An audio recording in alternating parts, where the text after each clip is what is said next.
Hello everyone, welcome again to our YouTube channel NK maths. और इस video में मैं एसएससी सीपीओ 2020 का जो पेपर था उस पेपर में जितने भी मेंसुरेशन यानी क्षेत्रमिति के क्वेश्चन आए थे उन सबको सॉल्व करने वाला हूं, ठीक है।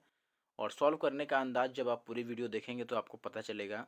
मैं अपनी तरफ से पूरी कोशिश करूँगा दोस्त कि जितने भी कैलकुलेटिव क्वेश्चन थे, वैसे कहने के तो इसमें मुझे एक भी क्वेश्चन ऐसा नहीं लगा जो रियल में कैलकुलेटिव हो। फिर भी कई लोगों का कहना है कि पेपर में कुछ कैलकुलेटिव सवाल हैं, तो उनके लिए मैंने काफ़ी अच्छा तरीका निकाला है जिससे आप देखेंगे कि बड़े से बड़े कैलकुलेटिव सवाल जो आपको कैलकुलेटिव लगेंगे, लेकिन सॉल्यूशन देखने के बाद आपको वो कैलकुलेटिव नहीं लगेंगे, ठीक है। तो आप वीडियो को लास्ट तक देखिए बस। और इससे पहले मैं आपको अपने बारे में बता देता हूँ, अपने चैनल के बारे में।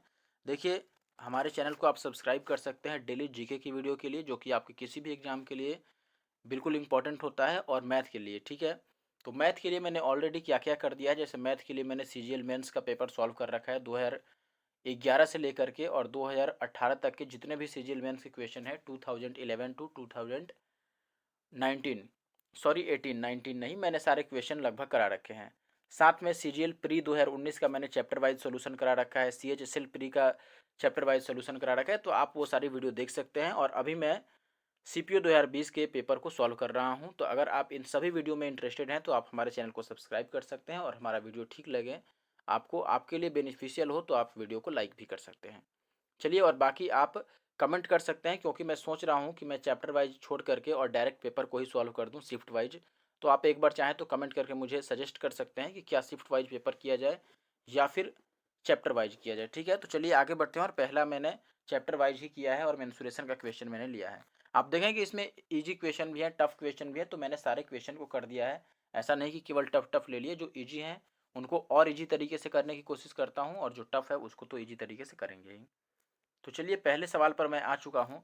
और देखिए, मुझे जहाँ तक भरोसा है, शायद आपको ये क्लियर ना दिख रहा हो, लेकिन अगर आप इसको कम से कम 360p या इससे प्लस इससे ऊपर की आप रेजोल्यूशन पे प्ले करेंगे वीडियो को, तो आपको क्लियर सवाल दिख जाएगा। फिर भी मैंने सारा क्वेश्चन पढ़कर बताया है वीडियो में, ताकि आपको कहीं परेशानी ना हो। आपको अगर क्लियर नहीं दिखे तो आप पढ़ पाएँ इसको, ठीक है। और सारा क्वेश्चन हिंदी में ही है, और अगर कोई इंग्लिश वाला व्यक्ति देख रहा है जिसे हिंदी में परेशानी है, तो मैं क्वेश्चन को इंग्लिश में भी बताऊंगा, ठीक है। देखिए, पहला क्वेश्चन है कि एक समचतुर्भुज है जिसकी भुजा एक है 13 सेंटीमीटर। एक बात और मैं आपको बता दूं कि टाइप वाइज क्वेश्चन मैंने इसमें किया है, यानी कि एक क्वेश्चन करने के बाद उसी टाइप का अगर दूसरा क्वेश्चन आया है तो उसको मैंने सॉल्व किया है, ठीक है। तो आप मेरी बातों से एनॉय होकर अभी भागिएगा मत, वीडियो को आप लास्ट तक देखें, ठीक है।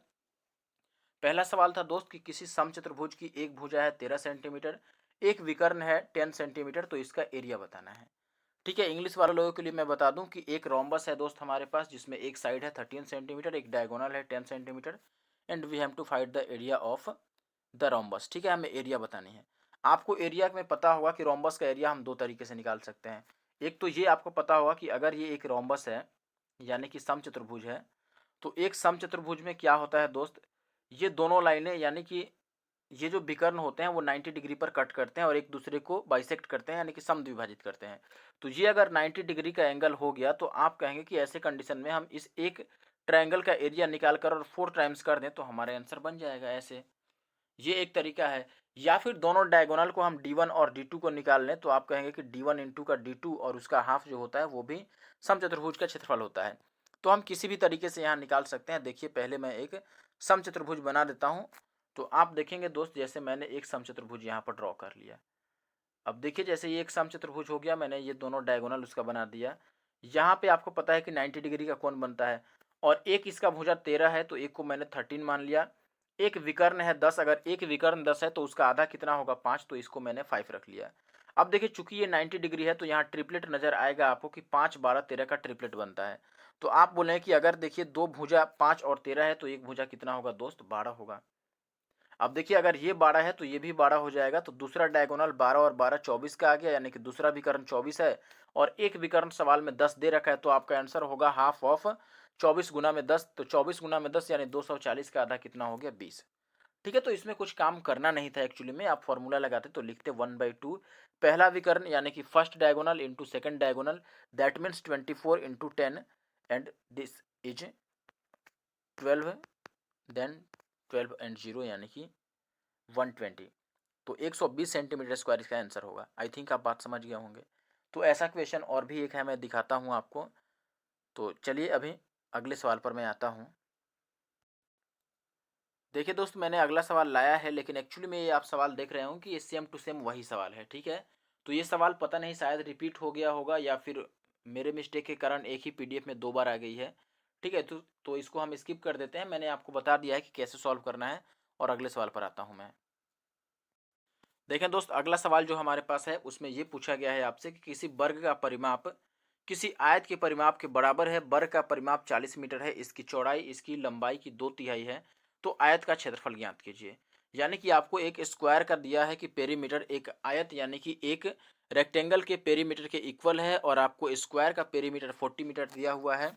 और आपसे ये कह रहा है कि जो रेक्टेंगल है उसकी जो ब्रेड्थ है वो उसकी लंबाई की यानी कि लेंथ की 2/3 है। तो आपको एरिया बताना है रेक्टेंगल का, ठीक है। तो इजी सवाल है, देखने में थोड़ा लंबा लग रहा है लेकिन है एक्चुअली में इजी। तो देखिए, कुल मिलाकर अगर आपसे पूछा जाए कि हमसे पूछा क्या जा रहा है, तो आप बोलें कि एरिया पूछा जा रहा है। एरिया के लिए क्या क्या जरूरी है? लेंथ इंटू ब्रेड्थ, यानी कि एल और बी जरूरी है, लंबाई और चौड़ाई। तो हम यहाँ पर वही निकालेंगे। देखिए, लंबाई और चौड़ाई के बारे में क्या बोला गया है कि चौड़ाई लंबाई की 2/3 है। ये लेंथ को मैं एल लिख देता हूँ और बी लिख देता हूँ चौड़ाई को।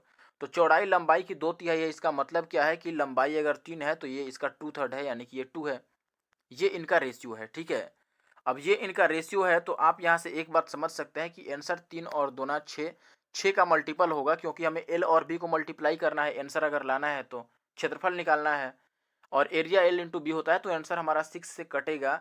और देखिए, यहाँ पर दुख की बात बस यही है कि ये भी एक 6 से कट रहा है, वरना केवल हम 96 को आंसर लगा लेते अगर 84 ऑप्शन में नहीं होता तो ये बात आप जरा गौर फरमाइएगा कि अगर ऐसा कंडीशन दिखे आपको कि 6 से डिविजिबल एक ही ऑप्शन हो, तो आप डायरेक्ट ऑप्शन सी यहाँ पर मार्क कर पाते। बट यहाँ पर थोड़ी सी प्रॉब्लम वाली बात है कि 84 भी 6 से कट जा रही है। तो ये बात आप स्टार्टिंग में ही चेक कर लें, ठीक है। अब चलिए, अगर मैं इसे सॉल्व करने की सोचूं, तो आप बोलेंगे दोस्त कि बाकी आपको दिया गया है कि वर्ग का जो परिमाप है वो आयत के परिमाप के बराबर है, और वर्ग का परिमाप है 40। अब देखिए, वर्ग का परिमाप अगर 40 है तो आयत का परिमाप भी 40 होगा। और जो रेक्टेंगल का पेरीमीटर होता है परिमाप, वो क्या होता है? 2 इंटू का एल प्लस बी, यही होता है। और ये भी किसके बराबर हो गया? ये 40 के बराबर हो गया, ठीक है। अब इजीली हम यहाँ से कह सकते हैं कि देखिए, अगर आप 2 से काटते हैं तो ये 20 बारी में कटेगा, यानी कि एल प्लस बी कितना आ गया दोस्त? 20 आ गया। अब आप ये बोलेंगे कि एल प्लस बी अगर 20 आ गया, और हमारे पास एल और बी का रेशियो पता है 3 और 2, तो 20 को आप 3 और 2 के रेशियो में डिवाइड कर दो, बस इतना ही काम है। तो आप बोलेंगे दोस्त कि 3 और 2, देखिए हमारे हिसाब से एल 3 है और बी 2 है, तो 3 और 2 टोटल मिलकर 5 बन जा रहा है। लेकिन सवाल में टोटल 20 आया है, तो अगर 5 की वैल्यू 20 है तो 1 की वैल्यू कितनी हो गई दोस्त? 4 हो गई। और अगर 1 यूनिट की वैल्यू 4 हो गई, तो आप जरा गौर फरमाइएगा, यहाँ से हम कहेंगे कि लेंथ जो 3 थी वो 3 चौके 12 हो गई, और ब्रेड्थ जो 2 थी ये 2 चौके 8 हो गया। और हमें एल गुना बी बताना है, यानी कि 12 गुना 8, दैट मीन्स 96। तो आई थिंक बात क्लियर होगा कि मैंने क्या किया है। देखिए, सवाल बिल्कुल भी बड़ा नहीं है दोस्त, सवाल बिल्कुल ईजी है। मैंने बस ये कहा कि वर्ग का परिमाप जो है वो आयत के परिमाप के बराबर है, तो मैंने आयत के परिमाप के फॉर्मूला पर वर्ग के परिमाप को लिख दिया। और यहाँ से मैंने ये बता दिया मेरे भाई कि यहाँ से अगर आप निकालते हैं 1 यूनिट का वैल्यू, तो वो 4 के बराबर आ गया। एल प्लस बी हमारे पास 20 के बराबर है, लेकिन सवाल में रेशियो दिया है एल और बी का 3 और 2, तो मैंने रेशियो को ऐड किया, और 3 2 5 बराबर अगर 20 है तो 1 बराबर 4। और हमें बताना था एल और बी को गुणा करके, तो मैं पहले एल को निकाला, दैट मीन्स 3 चौके 12 आ गया, और बी का मान 2 चौके 8, हमें एल गुना बी यानी लंबाई गुना चौड़ाई 96 आ गया। अब आएंगे अगले सवाल पे जल्दी से। अब देखिए, अगला सवाल ये है हमारे पास, जिसमें आपसे ये पूछा गया है कि किसी समलंब चतुर्भुज यानी कि ट्रेपिजम की 2 समांतर भुजाएं यानी कि 2 पैरेलल लाइंस जो हैं वो आपको दे रखी हैं, कितना?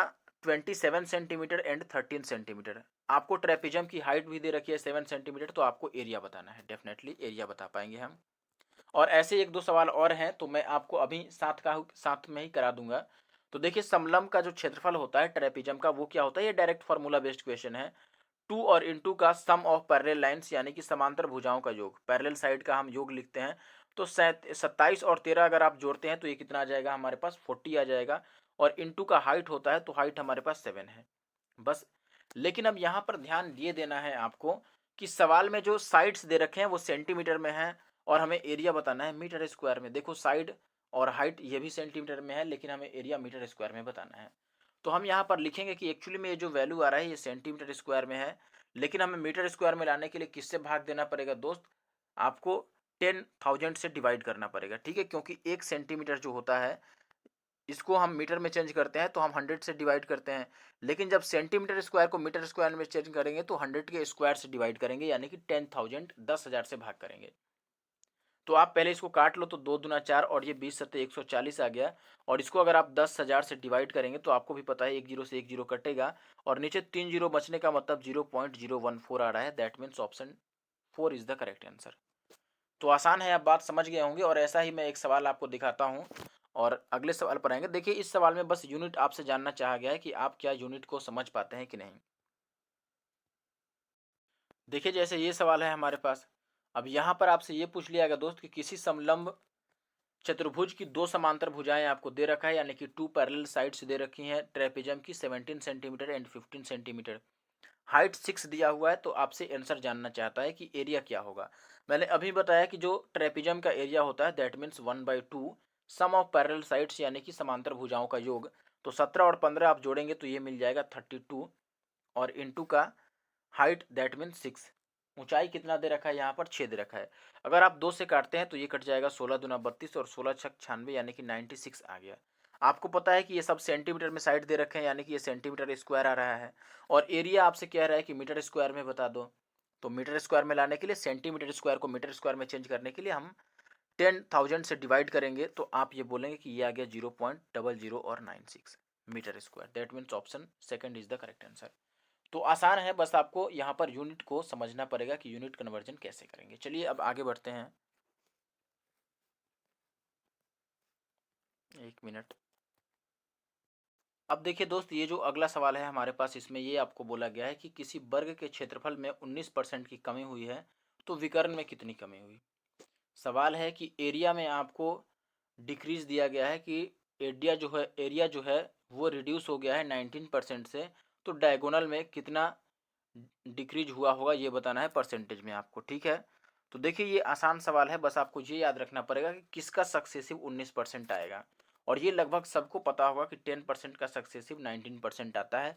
सक्सेसिव का मतलब क्या है, क्रमागत या समतुल्य बट्टा जिसको आप बोलते हैं, ठीक है। जैसे 10 को आप निकालोगे ऐसे कि एक बार 10 का कमी आया, फिर से 10 का, और ये माइनस माइनस प्लस 10 × 10/100, तो ये सॉरी 10 × 10 और अपॉन 100। तो ये आप बोलेंगे 20 से 20 कट हो जाएगा और ये 10 और 10 20 में से एक जाएगा, तो माइनस का 19% का रिडक्शन आ जाएगा। तो आप ये बोलेंगे कि 19% की कमी कब होगी, जब दो बार हम 10% रिड्यूस करेंगे। तो हमें एरिया पता था कि एरिया में कितनी कमी आ रही है, यहाँ से हमने साइड में कमी निकाल लिया कि साइड में 19% की कमी हो रही है। और साइड लेंथ जो होता है वो एक्चुअली में परसेंटेज के अकॉर्डिंग चेंज होता है।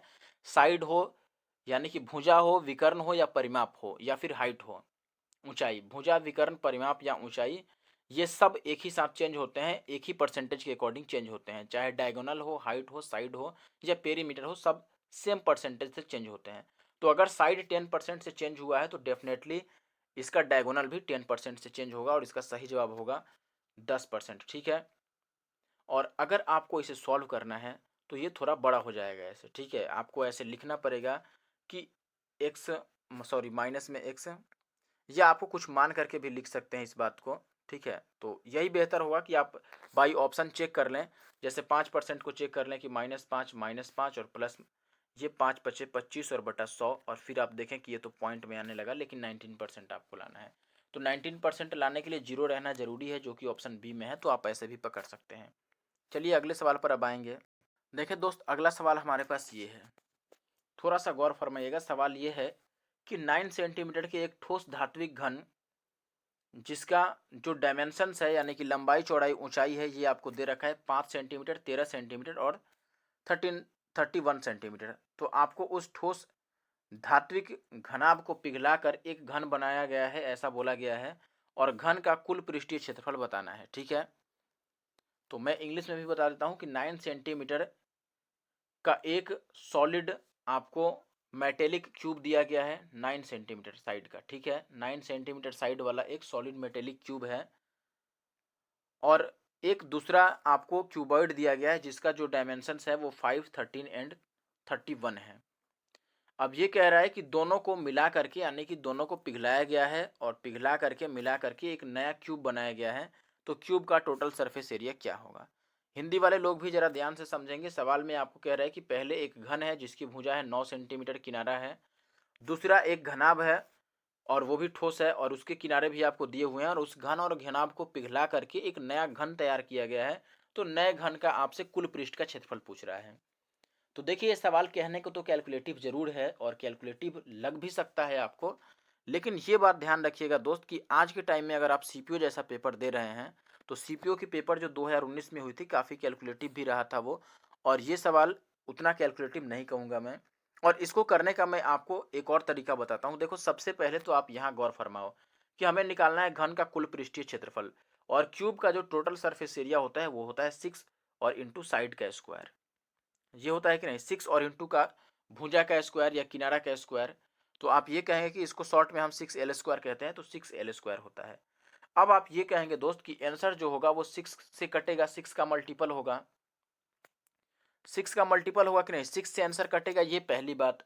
दूसरी बात कि अगर हम 6 को हटा दें यानी 6 से डिवाइड कर दें तो हमें एक परफेक्ट स्क्वायर नंबर मिलेगा। ये बात भी आप जरा समझिएगा, परफेक्ट स्क्वायर। ये बात आप समझ रहे हैं कि नहीं? एक मिनट, मैं क्या बताना चाहता हूँ, मैं ये बताना चाहता हूँ दोस्त कि अगर आप थोड़ा थॉट प्रोसेस लगाएं तो आप बिना सॉल्व किए इस क्वेश्चन को आंसर कर सकते हैं। मैंने ये कहा कि अगर हम डायरेक्ट फॉर्मूले पे आए तो हमें निकालना है एक्चुअली में total surface area, that mean 6l²। इसका मतलब सीधा सीधा ये है कि एक तो आंसर 6 से कट जाएगा और बाई चांस अगर 6 से आंसर नहीं कटा, देखो कटता कटेगा तो जरूर, और अगर नहीं कटा यानी कि कभी बटा के अंदर नीचे यानी कि डिनोमिनेटर में हर में 6 आ जाए तो वो कट सकता है पहले ही, तो बाद में आपको 6 का मल्टीपल नहीं मिलेगा। लेकिन ऐसा रेयर केस में होता है। लेकिन एक बात और इसमें मस्त है कि ये कि अगर हम 6 को हटा दें, 6 से डिवाइड कर दें, उसके बाद तो हमारे पास बस l² बच जाएगा। देखिए, टोटल फॉर्मूला जो है मेरे भाई वो 6l² है। अगर मैं 6 से इसको डिवाइड कर दूं तो हमें l² ही तो मिलेगा। l² मतलब का एक परफेक्ट स्क्वायर मिलेगा, एक पूर्ण वर्ग संख्या मिलेगी। तो आप इसको वेरीफाई कर सकते हैं ऑप्शन से बिना बनाए। अब देखो ये कितना आसान काम है। अगर ये बात आप समझ गए तो पहले मैं 6 का मल्टीपल ढूंढूंगा और 6 का मल्टीपल ढूंढने के लिए देखो वो 2 और 3 से कटना चाहिए। तो ये 2 से तो नहीं कटेगा क्योंकि ये ऑड नंबर है, विषम संख्या है। अब देखो जो 2 से कटने वाले ऑप्शन बच गए, इसमें आप 3 का मल्टीपल देखो तो ये 3 कट जाएगा, 6 कट जाएगा और 2 और 1 3, यही कट गया। देखिए ये 6 से कट गया, पहला बात। ठीक है, यानी कि ये आंसर हो सकता है, पहला वाला हमारा आंसर हो सकता है। दूसरा तो आंसर दिया है तो ये कटेगा ही। लास्ट वाला देखिए आप, तो आप बोलेंगे 7 2 9 4 4 8, ये नहीं कटा 3 से।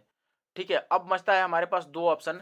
तो अगर आप ऑप्शन ए को देखें तो मैंने ये कहा था कि 6 से हम डिवाइड करेंगे तो हमें परफेक्ट स्क्वायर मिलना चाहिए। इसको 6 से आप भाग करोगे तो 6 दूना 12 और 6 दूना 12 और 6 सत्ते 42, इतना आ रहा है और ये परफेक्ट स्क्वायर नहीं है, यानी कि ये आंसर नहीं होगा। अब ऑप्शन बी सही उत्तर हो गया।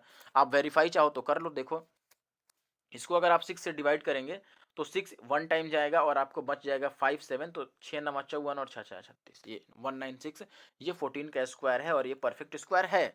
तो आपको देख करके अभी ये तो लग रहा होगा कि ये एक कंफ्यूजिंग मेथड है, ये कैलकुलेटिव क्वेश्चन को इजी नहीं कर पाएगा। आपको ये लग रहा होगा कि इसमें काफ़ी कंफ्यूजन है, लेंदी प्रोसेस लग रहा होगा। लेकिन एक बार ऐसा करके देखो, अगर मुझे अब करना होता मान लो, तो मैंने आपको जितना समझाया उतना थोड़ी करता। मैं तो बस ये देखता कि 6 से कौन कौन कट रहा है तो मैं बोलता ऑप्शन 2 बच गया। अब 6 से डिवाइड करके केवल देख लेता कि कौन परफेक्ट स्क्वायर आ रहा है और पहला नहीं आया तो वो गलत हो गया। अब तो हमारे पास एक ही चांस है, वो है ऑप्शन बी, तो हम ऐसे ही लगा लेते हैं। अब रह गया बात कि सॉल्व करना है, तो सॉल्व कैसे करें? तो सॉल्व करने का भी तरीका हम निकाल लेंगे। देखिए, हमें ये दिया है कि दो घन को पिघलाया गया है। अगर इन दोनों को पिघलाया गया है तो आपको पता है कि जब पिघलाकर नई चीज बनाते हैं तो आयतन नहीं चेंज होता है, यानी कि वॉल्यूम सेम रहता है। तो हम आयतन दोनों टाइम में सेम कर लेंगे। तो जो नया घन बना है इसका आयतन कितना होगा? तो आप बोलेंगे आयतन तो होगा इसका साइड का क्यूब, यही होता है। अगर हम साइड निकाल लें तो 6l² निकालना कौन सी बड़ी बात है। तो मैंने लिख दिया ये l का क्यूब हो गया और ये आएगा इस घन 9 वाले के और इस दूसरे घनाभ के आयतनों के योग के बराबर। तो 9 वाला का आयतन हम लिख देंगे 9 का क्यूब, साइड का क्यूब, और इसमें होता है लंबाई गुना चौड़ाई गुना ऊंचाई, LBH। तो 5 गुना का 13 और गुना का 31। अब यहाँ से आप बोलेंगे 9 का क्यूब आ गया 729 और प्लस इनको मल्टीप्लाई कीजिए तो ये 13 पचे 65 को आपको करना पड़ेगा 31 से, तो 5 एकम 5 और ये लगभग आपको 2015 के बराबर आएगा। ठीक है, 2015 आ जाएगा। अब इनको जोड़िए तो आपको कितना मिल जाएगा, 9 5 14 का 4, 2 1 3 और 1 4 27 44 आ गया। अगर एल क्यू 27 44 है तो एल किसके बराबर होगा दोस्त? 14 के बराबर होगा। ये बात तो आपको याद रहनी चाहिए, ठीक है। और याद नहीं भी है तो परफेक्ट क्यूब निकालना बहुत ही इजी है, ठीक है। हम क्या करते हैं दोस्त, परफेक्ट क्यूब निकालना है तो लास्ट में 4 कब आ सकता है ये देखते हैं। तो आपको पता है कि 4 का क्यूब 64 होता है, लास्ट में 4 आ जाएगा। और फिर शुरू में 3 अंक छोड़िए, ये 3 छोड़िए और देखिए 2 से छोटा परफेक्ट क्यूब कौन सा है? 1 है, बस 1 लगा लीजिए, 14 आ गया। तो ये ईजी है, ठीक है। तो 14 साइड आ गया और हमें 6 एल स्क्वायर बताना था, तो हम बोलेंगे 6 और इंटू का 14 का स्क्वायर 196 और ये मल्टीप्लाई करके ऑप्शन 2 आ जाएगा आपका, ठीक है। अब यहाँ से आप यूनिट डिजिट भी मैच कर सकते हैं, 6 6 या 6 आएगा, 6 का 36 का 6 आएगा लास्ट में, यानी कि ऑप्शन बी सही है। आगे बढ़ते हैं अब और अगले सवाल पर आते हैं। अब देखिए दोस्त, अगले सवाल में आपको क्या दिया गया है, यहाँ पर बोला गया है भाई कि कोई आयताकार लॉन है यानी कि रेक्टेंगुलर लॉन है एक, जिसकी लंबाई चौड़ाई की डबल है, यानी कि लेंथ जो है वो उसकी ब्रेड्थ की डबल है, ये बात है। अब आगे ये कह रहा है कि जिसे इसकी भुजाओं पर 4 अर्धवृत्ताकार आकृतियां बनाने के लिए बढ़ाया गया है, ठीक है। पूरे लॉन को 100 रुपये प्रति वर्ग मीटर की लागत से समतल करवाने के लिए कितने रुपए खर्च होंगे ये आपको बताना है, यदि आयताकार लॉन की छोटी भुजा की लंबाई 12 है और आपको पाई की वैल्यू लेनी है 3.14, ये भी दे रखा है, ठीक है। तो ये गलती ना करें कि मेंसुरेशन में काफ़ी लोग बोलते हैं कि आप 11 का मल्टीपल ढूंढ लो, क्योंकि वो 22/7 से बोलते हैं कि इसमें 11 है। लेकिन ये ध्यान रखिएगा कि ये हर एक जगह लागू नहीं होता है। जैसे यहाँ पर 3.14 लेने के लिए बोल रहा है, और लेट से कि आपको सवाल में ये बात लिख के नहीं दिया कि आपको पाई की वैल्यू 3.14 लेनी है, लेकिन जितने ऑप्शन दिए हैं उसने वो सारे 3.14 के अकॉर्डिंग दिए हैं। फिर तो आप अगर 11 से चेक करोगे तो गलत हो जाएगा, क्योंकि उसमें 22/7 आया ही नहीं, उसने 3.14 के अकॉर्डिंग लिख दिया है। तो इस बात को आपको ध्यान में रखना है, ठीक है। चलिए आगे बढ़ते हैं और इसको सॉल्व करते हैं। देखिए यहाँ पर पहले मैं बाई फिगर आपको समझाता हूँ कि इसमें कहना क्या चाहता है। देखिए ये एक मैंने आयत बना दिया। अब इसमें कह रहा है कि यहाँ पर एक आपको सेमी सर्कल बना, एक यहाँ पर सेमी सर्कल बना, एक इधर सेमी सर्कल बना और एक यहाँ पर सेमी सर्कल बना, ये बात आपको दिया है। अब ध्यान रखिए कि इसमें आपको आगे क्या कह रहा है। देखिए आगे ये कह रहा है कि जिसकी लंबाई चौड़ाई की डबल है, लंबाई जो है वो चौड़ाई से दोगुनी है, ठीक है, ये भी मान लेते हैं। और देखिए आपको छोटी भुजा की लंबाई लास्ट में 12 दे रखा है, छोटी भुजा का मतलब ये इसकी चौड़ाई। तो ये अगर 12 है मेरे भाई, ये 12 है, तो चौड़ाई जो है उसकी दोगुनी है लंबाई, तो 12 की डबल यानी कि ये 24 हो गया, तो ये भी 24 हो गया और ये कितना हो गया? 12 हो गया। दैट्स, अब देखिए ये हो गया। अब आपसे पूछ रहा है कि लागत क्या आएगा टोटल बराबर करने के लिए, और लागत में जो कीमत दिया है प्रति वर्ग मीटर दिया है। अब देखिए प्रति वर्ग मीटर एरिया का यूनिट है, यानी कि क्षेत्रफल का मात्रक है, तो हमें एक्चुअली में इन सब का क्षेत्रफल निकालना है और उसी क्षेत्रफल को 100 से गुना करना है। तो 100 से गुना करने पर डिजिट्स पे कोई फर्क नहीं पड़ता है, इसीलिए मैं 100 को बाद में कंसीडर करूंगा। मैं पहले डायरेक्ट एरिया निकालता हूं और जो एरिया बनेगा उसमें 100 से मल्टीप्लाई करना पड़ेगा आपको, ठीक है। तो पहले मैं एरिया निकालने की कोशिश करता हूं। अब बताइए इसका एरिया अगर हमें निकालना होगा तो हम इसका क्षेत्रफल कैसे लिख सकते हैं। तो आप बोले कि एक आयत का क्षेत्रफल इसमें लिखिए, ठीक है। तो आयत का क्षेत्रफल आपको पता है कि ये 12 गुना में 24 बनेगा, लंबाई गुना चौड़ाई। तो मैं एरिया लिख रहा हूँ। देखिए एरिया को डेल्टा से हम डिनोट करते हैं, तो मैं यहाँ पे लिख देता हूँ एरिया बराबर 12 और इंटू का 24, ये पहला बात है। प्लस देखिए आपको और क्या क्या ऐड करना पड़ेगा, तो आप यहाँ गौर फरमाइएगा दोस्त। देखो ये सेमी सर्कल और ये सेमी सर्कल सेम है, दोनों अर्धवृत्त सेम है, इनको मैं मिला दूं तो एक वृत्त बन जाएगा। और ये वाले जो हैं, ये बड़ा वाला 24 वाला और ये 24 वाला, ये भी दोनों सेम सेमी सर्कल हैं, तो इनको भी मिला देंगे तो एक बड़ा सा वृत्त बन जाएगा। तो कुल मिलाकर हम दो सर्कल को ऐड कर रहे हैं। आप चाहे तो ये दो सेमी सर्कल और ये दो सेमी सर्कल ऐड कर सकते हैं, दो दो अर्धवृत्त जोड़ सकते हैं। लेकिन मैं चाहता हूँ कि इनको मिला करके ये वाला और ये वाला तो सेम ही है, तो ये मिलके एक वृत्त बन जाएंगे और वैसे ही ये और ये एक वृत्त बना देंगे। तो आप बोलेंगे कि दो यहाँ पर सर्कल जोड़ने पड़ेंगे, एक जिसका डायमीटर होगा 24 और एक जिसका डायमीटर होगा 12 है। तो हम यहाँ पर लिख देते हैं वृत्त का क्षेत्रफल क्या होता है? पाई आर स्क्वायर। तो पाई का मतलब ये बोला है कि 3.14 ले लो और इंटू का आर स्क्वायर, तो 3.14 और इंटू का आर स्क्वायर। तो अगर 12 व्यास है तो आर होगा 6, तो 6 का स्क्वायर। और नेक्स्ट टाइम भी बोलेंगे 3.14 और इंटू में किसका स्क्वायर। तो देखिए यहाँ पर 24 है अगला का व्यास, तो 24 का आधा यहाँ पर 12 आएगा, 12 का स्क्वायर, ठीक है। 24 का आधा 12, 12 क्या हो गया? तो आप बोलेंगे 12 हो गया त्रिज्या। तो ये हमारा केवल एरिया आ रहा है और अभी हमें 100 से गुना भी कराना है। तो अब यहाँ पर आप थोड़ा सा गौर फरमाइए दोस्त, थोड़ा सा, कोई भी एक आपको यहाँ से रास्ता निकाल लेना है। ये तो फाइनल वैल्यू है जिसको हमें कैलकुलेट करके 100 से मल्टीप्लाई करना है। लेकिन अगर हमने भी पूरा बना दिया तो क्या बनाया फिर? बाकी में और हमारे में क्या अंतर रह गया अगर हम पूरा इसे कैलकुलेट करने लगे तो? अब देखिए यहाँ से स्मार्ट तरीका क्या है दोस्त, कि आपको मल्टीपल ढूंढना है। अब देखो इसमें से कॉमन क्या है यही ढूंढ लेना है। जैसे क्या कॉमन हो सकता है, तो आप बोलेंगे, देखिए यहाँ पर जरा गौर फरमाइए, इसमें 12 में 3 है और 24 में भी 3 है, यानी कि इस टर्म में 9 है। ये 6 का स्क्वायर है जिसका मतलब 36 होता है, तो इस टर्म में भी 9 है। और यहाँ 12 का स्क्वायर है जिसका मतलब 144 होता है और उसमें भी 9 है। यानी कि तीनों ही टर्म में 9 है, तो 9 कॉमन हो गया और हमारा जो आंसर होगा वो 9 का मल्टीपल होगा। यही हमारा प्लस पॉइंट है। यहाँ पर आंसर 9 का मल्टीपल आएगा, बस काम खत्म। अब देखो 9 का मल्टीपल ढूंढने से बेहतर है आप ये भी देख सकते हैं कि पहले वाले में 12 था, दूसरे वाले में 6 का स्क्वायर है, यहाँ 12 का स्क्वायर है, यानी कि 4 भी कॉमन है, तो 4 का भी मल्टीपल चाहिए। ठीक है, तो आप कोई भी यहाँ से मिला लीजिए। अब 4 का मल्टीपल ढूंढना आसान है। मैं ये कहूंगा कि देखो ये हो सकता है और ये हो सकता है, ये तो नहीं होंगे 4 के मल्टीपल, क्योंकि 4 से वही संख्या कटती है जिसके लास्ट के 2 अंक 4 से कट जाएं। अब देखिए 2 में हमें 9 का मल्टीपल ढूंढना है, कितना इजी हो गया। अगर सी को देखेंगे तो आप बोलें कि 5 4 9 तो कट रहा है, 8 6 14 नहीं कट रहा है, यानी कि सी खत्म। ऑप्शन ए बच गया, बस काम खत्म। देखो दोस्त, फाइनल वैल्यू तक पहुंचना जरूरी नहीं है। आप बस फाइनल वैल्यू कैसे निकलेगा आप रास्ता बनाओ, और रास्ता बनने के बाद आप बस कोई एक ऐसा ढूंढो उसमें से चीज जिससे हम आंसर के जरिए तक पहुंच सकते हैं और काफी फास्ट पहुंच सकते हैं, जैसे मैंने किया। तो आशा है कि आप बात समझ पाए होंगे, और अगर आपको वीडियो अच्छी लगी या अभी लग रही है तो आप जरूर से पहले वीडियो को लाइक करें, और आप नए हैं चैनल पे तो सब्सक्राइब कर सकते हैं। और आपको अगर इसकी पीडीएफ चाहिए या कोई भी डाउट है तो आप हमारे टेलीग्राम ग्रुप को ज्वाइन कर सकते हैं, जिसका नाम है एनके मैथ्स नंदू कुमार। और टेलीग्राम का लिंक भी आपको हमारे डिस्क्रिप्शन बॉक्स में मिल जाएगा, या आप डायरेक्ट टेलीग्राम पे उसको सर्च भी मार सकते हैं। ठीक है, तो आगे बढ़ते हैं आप और अगले सवाल पर आते हैं, और कमेंट जरूर कीजिएगा आपको वीडियो कैसा लगा, और अगला जो वीडियो आए वो टॉपिक वाइज आए या फिर शिफ्ट वाइज आए। तो अगले सवाल पे बढ़ते हैं। अब देखिए ये सवाल भी कई बार आ चुका है, मतलब सीपीओ 2020 की मैं बात कर रहा हूँ। सीपीओ 2020 में कई बार सवाल पूछा गया है इसी तरह का। तो मैं आपको बताता हूँ कि क्या करना है। देखिए सवाल है कि माना कि एबीसी एक मिनट, यस, देखिए माना कि त्रिभुज एबीसी और त्रिभुज आरपीक्यू जो हैं ये सिमिलर हैं, यानी कि समरूप हैं, और आपको इनके एरिया का रेशियो दिया है 4/9, और ए बी की वैल्यू 3 है, बी सी की वैल्यू 4 है, ए सी की वैल्यू 5 है, तो पी क्यू की वैल्यू बतानी है सेंटीमीटर में क्या होगी। ये काफ़ी आसान है, बस आपको रेशियो, थोड़ा रेशियो का खेल समझना होगा। देखिए अगर मैं यहाँ पर बताता हूँ, पहले नामकरण कैसे करेंगे, सबसे मेन मुद्दा यही है नाम वाला। देखिए मैं दो त्रिभुज यहाँ पे बनाता हूँ। ठीक है, अब यहाँ पर नाम का खेल है। एक त्रिभुज है हमारे पास ए बी सी, तो जिस तरह से यहाँ ए बी सी लिखा है वही लिखना है आपको। देखिए ए बी सी।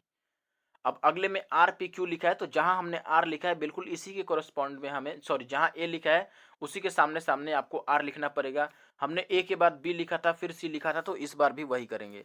आर के बाद हम लिखेंगे इसमें पी, और अगला लिखेंगे क्यू। जैसे यहाँ पर नाम में लिखा है वैसे ही हम सीरियल वाइज लिख रहे हैं, ये बात ध्यान रखिएगा। ठीक है, जिस तरह से मैंने पहले ए फिर बी फिर सी लिखा, वैसे ही पहले आर फिर पी फिर क्यू लिख दिया।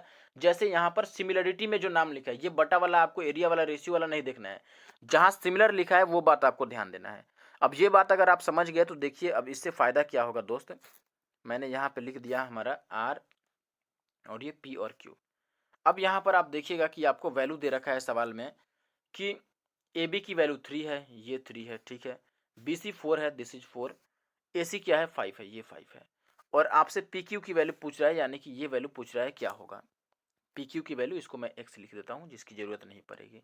ठीक है, अब देखिए एरिया का रेशियो अगर 4 और 9 है तो आपको पता है कि साइड का रेशियो क्या बनेगा। साइड का रेशियो निकालने के लिए हम वर्गमूल निकाल देंगे, तो 4 का स्क्वायर रूट 2 और 9 का स्क्वायर रूट 3, यानी कि 2 और 3 का अनुपात आएगा।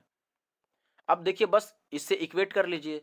आपको BC की वैल्यू 4 दे रखी है, जिसका कोरेस्पोंडेंट है यहाँ पर PQ, यानी कि BC बेस है यहाँ पर, और उसी के संगत भुजा है यहाँ पर PQ। तो हम ये कहेंगे कि BC कैसे निकला है, तो आप बोलेंगे कि रेशियो पहले वाले में 2 था जिसका मान 4 दिया है, BC की वैल्यू यानी कि डबल है, तो 3 की वैल्यू भी डबल हो जाएगी, यानी कि 6, और 6 इसका सही उत्तर है। तो ये थोड़ा आपको यहाँ पर कॉन्सेप्ट की ज़रूरत है। आप ये कॉन्सेप्ट समझते हैं तो आप इजीली कर पाएंगे। आपको बस दोस्त प्रैक्टिकली सोचना है, ठीक है। और चलिए ऐसा मैं एक और सवाल दिखाता हूं जो अभी सीपीओ 2020 में ही आया हुआ है। देखिए जैसे यहाँ पे सवाल है, अब देखने में आपको लग रहा होगा कि सवाल तो वही है, लेकिन डेटा वही है, लेकिन पूछ कुछ और रहा है यहाँ पर। देखिए तो हम वैसे ही काम करेंगे जैसे नाम लिखा था हमने, ए बी सी पहले बनाएंगे। तो आप बोलेंगे कि चलिए हमने एक ट्राइंगल यहाँ पे बना दिया जिसका नाम हमने रख दिया, एक मिनट, इसका नाम हमने रख लिया ए बी और सी। दूसरा त्रिभुज हमारे पास आर पी क्यू है, तो उसी फॉर्म में इसका नाम लिखेंगे, यानी कि पहले आर फिर पी फिर क्यू। अब देखिए सवाल में आपको और क्या पता है, ए बी की वैल्यू 3 है, वही बात है यहाँ पर ये 4 है और ये 5 है। और हमसे इस बार पूछ रहा है आरपी की वैल्यू, यानी कि ये वैल्यू पूछ रहा है। तो अगर हम रेशियो लिखेंगे साइड का, तो आपको पता है यहाँ पर एरिया का रेशियो 4 और 2 है। देखिए जो भुजा का अनुपात है वो 4 और 9 का है अनुपात, सॉरी 4:9 है एरिया का रेशियो। एरिया यानी कि क्षेत्रफल का अनुपात। क्षेत्रफल का अनुपात अगर पता है तो भुजा का अनुपात हम उनका स्क्वायर रूट लेकर निकालते हैं। तो आप बोलेंगे साइड का जो रेशियो आएगा वो 2:3 आएगा। 4 का वर्गमूल 2 और 9 का वर्गमूल 3। अब हमसे x पूछ रहा है ये वाला, और ये किसके कोरोस्पोंडेंट में है, 3 के। तो हम 3 की वैल्यू देखेंगे। देखिए पहला वाला यहाँ पर 2 है जिसका मान सवाल में 3 दिया है, यानी कि सॉरी 2 की वैल्यू कितनी हुई दी है, 3, यानी कि 1.5 गुना कर दिया 1.5 टाइम्स। और हमसे 3 की पूछ रहा है तो इसको भी मैं 1.5 टाइम्स करूंगा तो 15 या 45, दैट मीन्स 4.5। तो 3 इसका आंसर है। ठीक है, option C is the correct answer. चलिए अब आगे बढ़ते हैं और अगले सवाल पर आते हैं। आई थिंक आप बात समझ गए होंगे। देखें भाई, अगला सवाल हमारे पास ये है कि किसी पहिए का व्यास है 42 सेंटीमीटर, यह 12 चक्रों में कितनी दूरी तय करेगा, ये आपको बताना है, लेकिन मीटर में बताना है, ध्यान रखिए। और पाई की वैल्यू आपको बोला है कि 22/7 लेना है। अब देखिए एक बात समझिए दोस्त, कि यहाँ पर मीटर लिखा है और सवाल सेंटीमीटर में है। तो क्या हमें ज़रूरत है यहाँ पर कि पहले हम सेंटीमीटर को मीटर में बदलें फिर सॉल्व करें? तो इस कन्फ्यूजन में मत रहना आप। 100% श्योरिटी के साथ मैं आपको बोल रहा हूँ दोस्त, कि इस मीटर और सेंटीमीटर के चक्कर में मत पड़ो। कब? जब डिजिट हर एक ऑप्शन में अलग अलग हैं। अगर ऑप्शन में जो अंक होते वो अलग अलग नहीं होते, सेम रहते, तब हम मीटर और सेंटीमीटर की बात करते चेंज करने की। लेकिन यहाँ इस सेंटीमीटर से मीटर में जाने पर केवल पॉइंट इधर उधर खिसकता है, राइट या फिर लेफ्ट, लेकिन डिजिट्स चेंज नहीं होते हैं। तो डिजिट्स अगर अलग अलग हैं ऑप्शन में, तो इस मीटर को आप भूल जाओ और सेंटीमीटर को भूल जाओ, और यूनिटलेस सोच करके आप इसको बनाओ कि कोई यूनिट नहीं है, ऐसे बना लो आप। तो अब आपको बताना है कि कितनी दूर चलेगा, और दूरी जब भी बताना होता है पहिया के लिए तो हम क्या करते हैं, पहिया एक चक्कर में कितना चलता है दोस्त, 2πr चलता है, और यहाँ 12 चक्कर में बताना है तो हमें 12 से गुना करना पड़ेगा, यानी कि 2πr इंटू का 12 करना है। अब यहाँ पे आप बोलेंगे दोस्त कि 2 और पाई का मान सवाल के हिसाब से 22/7 लिखना है, और आर का मान देखिए, अगर 42 है डायमीटर तो इसका रेडियस कितना होगा, उसका हाफ, यानी कि 21, और इंटू का हम क्या करेंगे यहाँ पर दोस्त 12 है। अब यहाँ पर देख सकते हैं कि ये 22 किसी भी चीज़ से कटा नहीं, यानी कि आंसर 11 का मल्टीपल आएगा। सीधा बात है, हम यहाँ से कह सकते हैं कि आंसर 11 का मल्टीपल होगा, यानी कि 11 से कट जाएगा। तो आप चेक कर लो 11 से कौन कट सकता है, ये काफ़ी आसान बात है इसको ढूंढना। ठीक है, और पहले आप चाहें तो 4 से ही देख सकते हैं, क्योंकि देखिए इस ये 12 जो है ये 4 से कट रहा है, और ये 12 कट भी नहीं रहा है, तो 12 है तो हम कहेंगे कि आंसर 4 से भी कटेगा। और 4 से कटने वाले मात्र 2 ऑप्शन है, तो ये तो ऑप्शन चलेगा। अब इनमें 11 से कटने वाला ढूंढ लो। तो ऑप्शन 1 की बात करेंगे तो 7 4 11, और 6 और 1 7, तो 11 में से 7 घटाना है, यानी कि ये 11 से नहीं कटा। Option C is the correct answer. बस काम खत्म। देखो देखने में ये सवाल तो इजी ही है, लेकिन इसको मल्टीप्लाई करने से, यानी कि गुना करके लाने से, और मीटर और सेंटीमीटर के चक्कर में पड़ने से बेहतर है कि हम ऐसे आंसर निकाल लें। अब इनको आप कैलकुलेट करोगे तो एक्चुअली में ये 1584 मिल जाएगा। तो हम केवल डिजिट मैच करा लेते कि 15 और 84 किस में है, ऑप्शन सी में है, काम खत्म। ऐसा नहीं कि अब मीटर में बदलने चल दिए। कौन सा तीर मार लोगे भाई मीटर में चेंज करके, आप कुछ नहीं कर पाओगे। आंसर तो यही आएगा ना, बस पॉइंट इधर उधर खिसकेगा और कुछ नहीं। चलिए अब आगे बढ़ते हैं और अगले सवाल पर आते हैं। आई थिंक आप बात समझ गए होंगे कि मैं क्या बताना चाहता हूँ। अब देखिए ये सवाल है हमारे पास दोस्त अगला। इस सवाल में आपको ये बोला गया है भाई कि 11 सेंटीमीटर त्रिज्या वाला एक ठोस कांच का गोला पिघलाया गया, और इससे प्रत्येक 2 सेंटीमीटर त्रिज्या वाली छोटी ठोस गोलियां ढाली गई। ऐसी ढाली गई गोलियों की अधिकतम संख्या पूर्णांक में कितना होगा? तो देखिए दोस्त क्या दिया है आपको, 11 सेंटीमीटर रेडियस वाला एक सॉलिड ग्लास का एक आपको स्फीयर दिया गया है, यानी कि गोला दिया गया है। ठीक है, और आपको ये बोला गया है कि 2 सेंटीमीटर रेडियस वाली छोटी छोटी, यानी कि स्मॉल साइज की आपको गोलियां बनानी है। ठीक है, यानी कि स्मॉल साइज के स्फीयर्स बनाने हैं, और आपसे ये पूछ रहा है कि ऐसी गोलियों की मैक्सिमम नंबर, यानी कि अधिकतम संख्या कितना हो सकता है, और आपको पूर्णांक में बताना है। ठीक है, यानी कि पॉइंट में नहीं बताना है, पूर्णांक जहां तक ये कट सके इंटीजर वैल्यू बतानी है आपको। तो देखिए इजी बात है, जब भी नंबर ऑफ आपको स्फीयर्स बताने हैं, गोलियों की संख्या बतानी हो, तो हम क्या करते हैं, वॉल्यूम बाई वॉल्यूम करते हैं। यानी कि बड़ा आयतन बटा छोटा आयतन करते हैं, बस आयतन को डिवाइड कर लेते हैं और तो कुछ करना नहीं रहता है। तो आप बोलेंगे कि बड़े गोले का आयतन, अब देखो गोले के आयतन में चूंकि दोनों ही गोले हैं तो 4/3 और पाई आर क्यूब यही आयतन का फॉर्मूला होता है। लेकिन आपको पता हुआ कि 4/3 और पाई तो कट जाता है, तो जब भी संख्या निकालना हो तो बस आप बड़ा आर क्यूब बाई छोटा आर क्यूब निकालते हैं, यही करते हैं अगर दोनों बार ही गोला है तो। ठीक है, तो यहाँ भी देखिए ठोस गोला है और यहाँ भी गोली ही है, तो इसीलिए हम R Q by R Q कर लेंगे। तो पहला बार ये 11 का क्यूब बनेगा और नीचे 6 किसका क्यूब बनेगा, 2 का क्यूब। 11 का क्यूब कितना होता है 13, 31 और 2 का क्यूब 8 होता है। अब 8 से डिवाइड कर लो या आप डीएस निकाल लो, लेकिन डीएस नहीं निकाल सकते हैं क्योंकि यहाँ इंटीजर पार्ट ही हमें बताना है, पूरा पूरा कटाना नहीं है।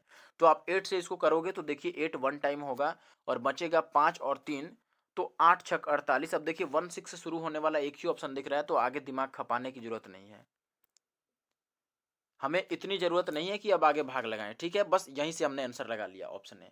ठीक है, और अगर आप पूरा काटते हैं तो लगभग ये 166 पॉइंट समथिंग आएगा, लेकिन पॉइंट समथिंग हमें लिखना नहीं है, हमें केवल इंटीजर पार्ट लिखना है 166। आगे बढ़ते हैं अब देखिए अगले सवाल में आपको क्या दिया गया है कि एक समषटभुजाकार यानी कि हेक्सागोनल, ठीक है रेगुलर हेक्सागोनल है, रेगुलर हेक्सागोन के टाइप का है, खेत है यानी कि फार्म है, फील्ड है, उसका एरिया आपको दिया गया है 1944 √3 मीटर स्क्वायर, उसके चारों ओर 11.50 यानी कि 11.5 रुपये प्रति मीटर की दर से बार लगाने का खर्च बताना है कितना आएगा। यानी कि हमें एक हेक्सागोनल फार्म यानी कि फील्ड दिया गया है जिसका एरिया पता है हमें, और उसके चारों ओर यानी कि उसके अराउंड हमें क्या करना है कि एक वायर लगाना है, बार का मतलब आप वायर समझ लो, जिसका जो रेट लगता है वो पर मीटर कितना लगता है 11.5 रुपीज़ लगता है। तो आपको टोटल बताना है कि टोटल एक्सपेंडिचर कितना आएगा, टोटल कॉस्ट बताना है उसको लगाने में। तो आपको पता है कि साइड साइड में लगाने का मतलब हमें इसमें यहाँ पर निकालना है पेरीमीटर यानी कि परिमाप, और इनटू का हमें क्या करना है यहाँ पर खर्च यानी कि 11.50, बस यही काम है, हमें परिमाप निकालना है और उसको 11.5 से गुना कर देना है, क्योंकि यहाँ पर प्रति वर्ग मीटर दिया है। देखिए प्रति वर्ग, सॉरी प्रति मीटर है, वर्ग मीटर नहीं है, वर्ग मीटर रहता तो हम एरिया निकाल लेते। ठीक है, तो चलिए पेरीमीटर निकालना आसान है। देखिए षटभुजाकार हेक्सागन का एरिया हम कैसे लिखते हैं, तो आप बोलेंगे 6 इंटू में इक्विलेटरल ट्रायंगल का एरिया यानी कि 6 गुना समबाहु त्रिभुज का क्षेत्रफल, तो 6 और समबाहु त्रिभुज का क्षेत्रफल √3/4 और इंटू का ए स्क्वायर, और ये दिया है आपको 1944 एंड √3। तो √3 से √3 कैंसिल हो जाएगा और 6 से अगर इसको आप काटते हैं तो ये 6 तियाँ 18 हो जाएगा और 6 दूना 12 और 6 चौका 24। तो ए स्क्वायर बराबर आपका कितना आ गया 324 इंटू का 4, तो ए की वैल्यू कितनी आ जाएगी, देखिए 324 किसका स्क्वायर है 18 का, तो ये 18 बन गया, और 4 के लिए हम 2 लिख देंगे तो ये कितना हो गया 36, यानी कि ए की वैल्यू 36 आ गई। तो हमें अब पेरीमीटर और इंटू का 11.50 बताना है, तो आप बोलेंगे पेरीमीटर का मतलब कितना हो गया इसका 6 और इंटू का साइड, तो 6 और गुना में साइड कितना हो गया 36 और इंटू का 1.50। अब देखिए यहाँ से आप ये कह सकते हैं दोस्त कि 36 देख करके मैं ये समझ गया कि आंसर हमारा 4 से भी कटेगा और 9 से भी कटेगा, क्योंकि 36 में लास्ट में कितना है 36 ही है, 36 4 और 9 दोनों का मल्टीपल है। तो पहले मैं 4 चेक करता हूँ, तो आप बोल रहे हैं कि ए है, बी है और चौथा वाला ऑप्शन है, तीसरा नहीं है। अब इनमें हम 9 का मल्टीपल देख लेते हैं, तो 32 तो 9 से नहीं कट रहा है, लास्ट वाले को देखोगे तो ये 5 और 4 9 6 नहीं कट रहा है, काम खत्म, ऑप्शन बी बच गया, हो गया खेल खत्म, कुछ ही नहीं है इसमें, कुछ है ही नहीं। चलिए आगे बढ़ते हैं अब। देखिए दोस्त अगले सवाल में आपको क्या दिया गया है, 9 सेंटीमीटर भुजा वाले एक ठोस धात्विक घन तथा 5 सेंटीमीटर 13 सेंटीमीटर और 31 सेंटीमीटर विमाव वाले एक ठोस धात्विक घनाभ को पिघलाकर एक घन बनाया जाता है अकेला, उस घन को पॉलिश करने में 10 रुपये प्रति सेंटीमीटर स्क्वायर की दर से कितनी लागत आएगी। तो एक बात समझ लीजिए, एक्चुअली में है क्वेश्चन नंबर 5 जैसा, ठीक है क्वेश्चन नंबर 5 के जैसा सेम टू सेम है, बस अंतर थोड़ा सा है कि यहाँ पर आपको खर्च निकालने के लिए दे दिया है कि 10 से मल्टीप्लाई करना है। ठीक है, तो अगर आपको उसमें याद हो कि एरिया हमने कैसे निकाला था, तो आप डायरेक्ट बोलेंगे कि उसका एरिया और इंटू का 10, तो देखिए एरिया हमने उसमें 1176 निकाला था, अगर आपको याद हो तो, और 10 से गुना करेंगे तो ये आंसर आ जाएगा। अब आप बोलेंगे कि आपको तो याद है तो आपने लगा दिया झट से इसको, लेकिन बनाना होता तो क्या करते, तो भाई बनाना होता तो वही काम करते हम। ठीक है, बनाने के लिए हम काम वैसे ही करेंगे। क्या करेंगे देखिए, आपको सबसे पहले यहाँ पर साइड निकालना पड़ेगा कि जो नया घन बनेगा उसका साइड कितना होगा। तो साइड निकालने के लिए हम वही काम करेंगे, देखिए कि नया घन जो है उसका साइड कैसे निकालते हैं, देखिए इन दोनों को पिघलाया गया है और पिघला कर नया घन बनाया गया, तो आप बोलेंगे इट इज़ ईजी। यह काफ़ी आसान है। कैसे, देखिए मैंने शुरू में ही बता दिया है। एक्चुअली में क्वेश्चन नंबर 5 पे आप जाके देख लीजिए, मैं चाहूँ तो छोड़ भी दूँ, ठीक है। आप जा करके वहाँ से देख सकते थे डायरेक्ट। मैं जिसको देखो, जो नहीं समझ पाए दोस्त, वो इसी वीडियो को स्टार्टिंग में जाए और 5 नंबर सवाल देखे। मैं यहाँ पे आपको बता देता हूँ कि डायरेक्ट एल क्यू बराबर मैं लिख रहा हूँ, नई नया जो घन बनेगा उसका जो वॉल्यूम आएगा, ये इसका क्यूब यानी कि 9 का क्यूब 729, और इनको गुना करेंगे तो आपको ये कितना मिला था। अब ये कितना मिला था, ये 2015 आया था इनको गुना करके। और एल क्यू आपका कितना आया था, 2744 आया था। और यहाँ से एल की वैल्यू आ गई थी 14 यानी कि 14। अब देखिए आपको घन को पॉलिश करना है, यानी कि इसके हर एक सरफेस को पॉलिश करना पड़ेगा, तो घन का क्षेत्रफल निकालेंगे और उसको 14 से गुना कर देंगे। घन का क्षेत्रफल आपको पता है 6L²। फिर से मैं वही बात कहूँगा कि 6 से कट जाएगा और 6 से डिवाइड करेंगे तो परफेक्ट स्क्वायर मिल जाएगा, और वो फिर से ऑप्शन ए ही हो जाएगा अगर आप छोड़ दो तो। ये सारी बात को करने की ज़रूरत ही नहीं थी। अगर आपको पाँचवा सवाल याद हो तो हम डायरेक्ट ही कर पाएंगे। अगर आप करना चाहते हो तो 6 और गुना में L² यानी 14 का स्क्वायर, ये केवल एरिया है और 10 रुपये का खर्च भी लगता है, तो 10 से गुना करेंगे तो ये आपको 1170 आ जाएगा। दैट मीन्स ऑप्शन 760, ठीक है, 1176 and 0, option A is the correct answer. आगे बढ़ते हैं। अब देखिए एक ये सवाल है दोस्त, पता नहीं एसएससी कौन सी नशे करके ये सवाल दी थी। सवाल तो सही है, सवाल में कोई गड़बड़ी नहीं है, लेकिन इसके ऑप्शन में गलती है। कोई भी ऑप्शन सही नहीं दिया इन लोगों ने। देखिए सवाल इतना मुश्किल नहीं है, सवाल काफ़ी इजी है, मैं आपको समझाता हूँ। सवाल कह रहा है कि 10 मीटर डायमीटर यानी कि व्यास वाले एक सर्कुलर आपको पार्क दिया गया है, यानी कि उद्यान दिया गया है आपको, एक वृत्ताकार पार्क जिसका व्यास है 10 और 64 सेंटीमीटर का एक इतना वाइड एक रास्ता बनाया गया है, यानी कि रोड बनाया गया है उसके चारों तरफ, उसके अराउंड में, ठीक है। और आपको उस रोड का एरिया बताना है। कौन सी बड़ी बात है, देखिए आप अगर चाहें इसको बनाना तो आप ऐसे कहेंगे दोस्त कि ये हमने मान लिया कि चलो ये रास्ता हो गया। काफ़ी इजी बात है, मैं थोड़ा बगल में बनाता हूँ, आप बोलेंगे कि ये रास्ता हो गया। फिर इसके साइड में, इसके बाहर बाहर एक और रास्ता बना है, तो हमने यहाँ से एक और रास्ता बना लिया, ठीक है। देखिए ये हो गया। अब आप बोलेंगे भाई कि यहाँ से आपको ये दिया गया है कि इसकी जो रेडियस है वो कितनी है, तो आप बोलेंगे कि इसकी अगर व्यास 10 की है तो रेडियस 5 की आएगी। और ये जो इसका जो चौड़ाई है रास्ते का वो है 6, देखिए 64 सेंटीमीटर है, ये ध्यान देखिएगा थोड़ा। मीटर और सेंटीमीटर का यहाँ पर खेल है। तो आपको व्यास तो दिया है मीटर में, लेकिन यहाँ पर ये दिया है सेंटीमीटर में।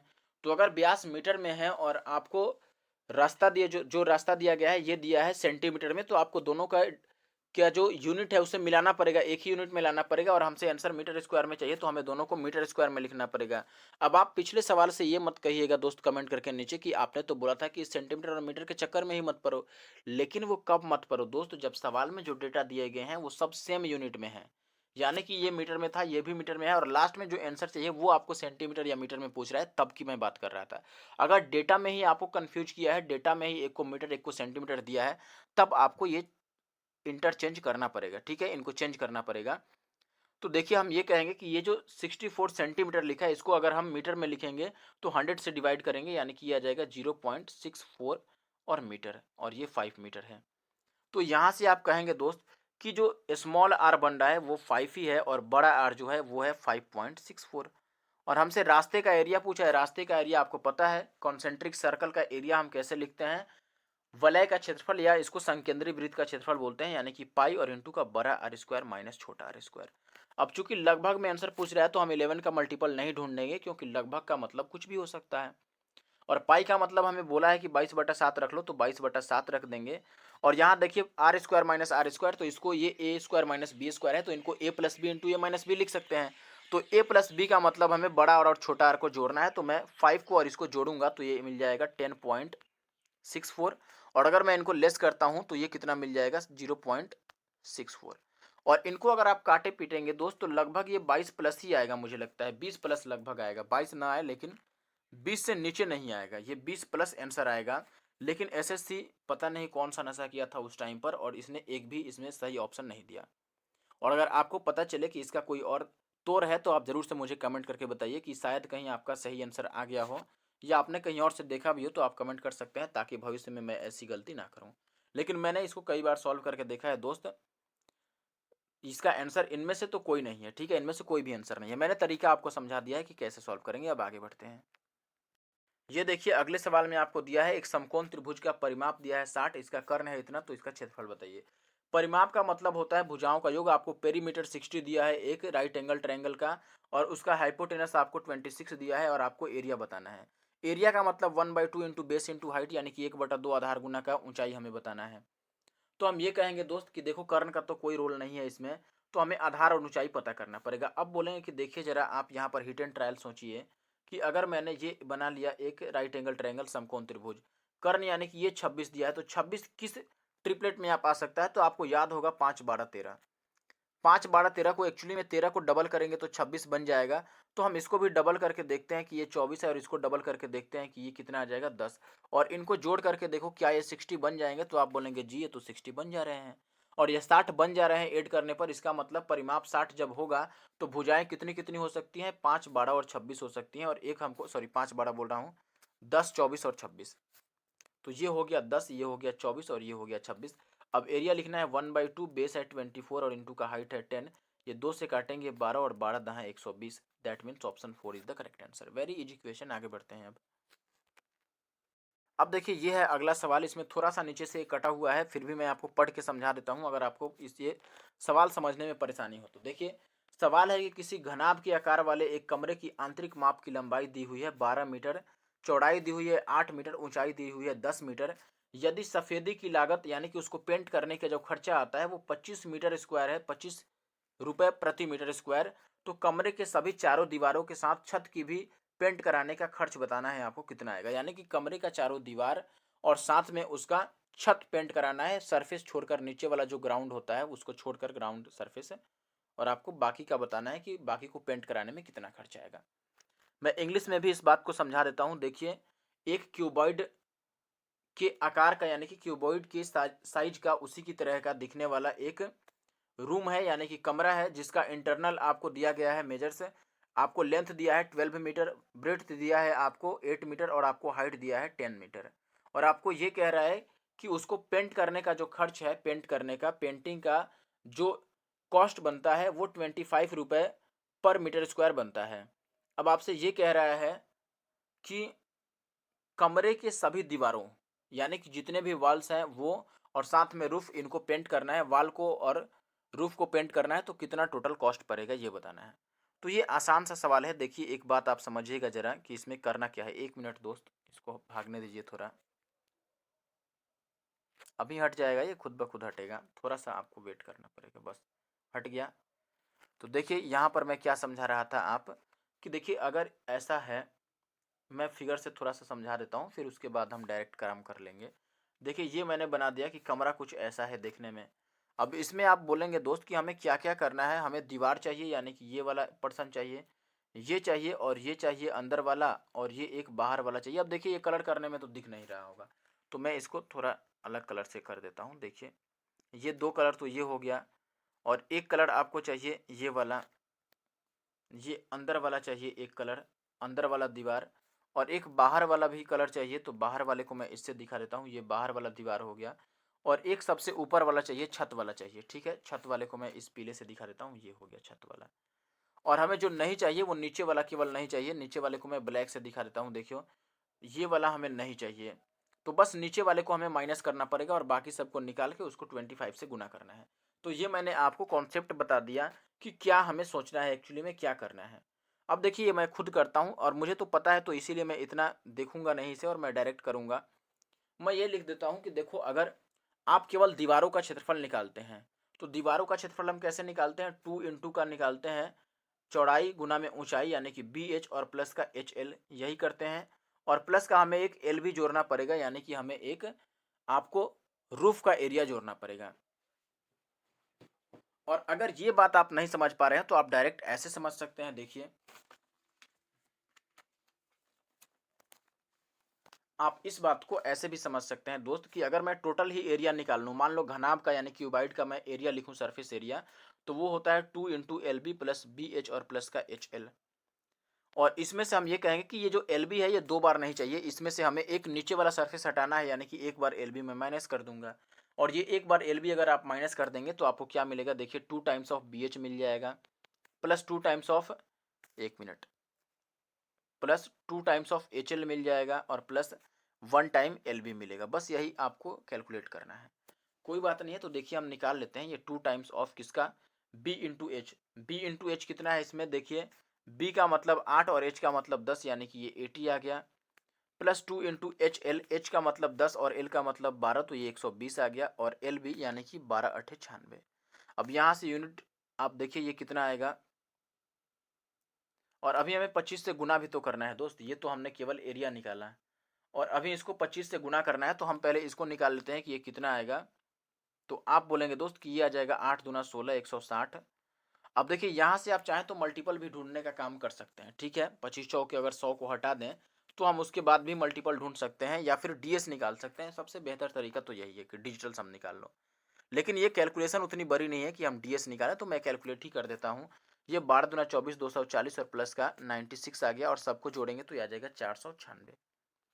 और हमें अब बताना है कि खर्च कितना आएगा, तो 496 के हिसाब से 1 मीटर स्क्वायर का 25 आता है, तो 496 से आपको गुना करना है।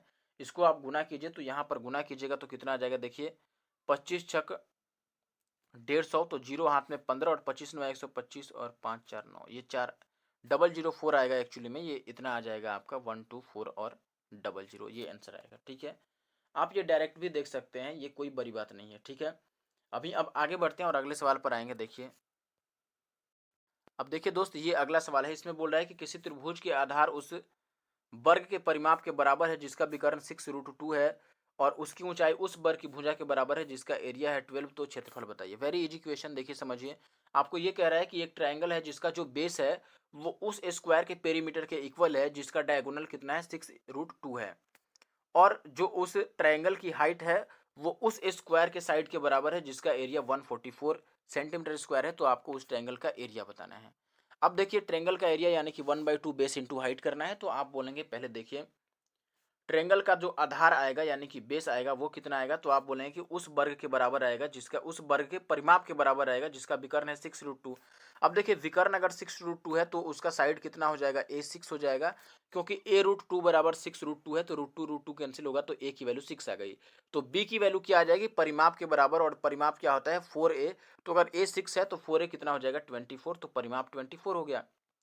और बात करते हैं हाइट की, तो हाइट आपको उस वर्ग के भुजा के बराबर है जिसका क्षेत्रफल है 144, और वर्ग का अगर क्षेत्रफल है 144 तो उसका साइड कितना होगा 12।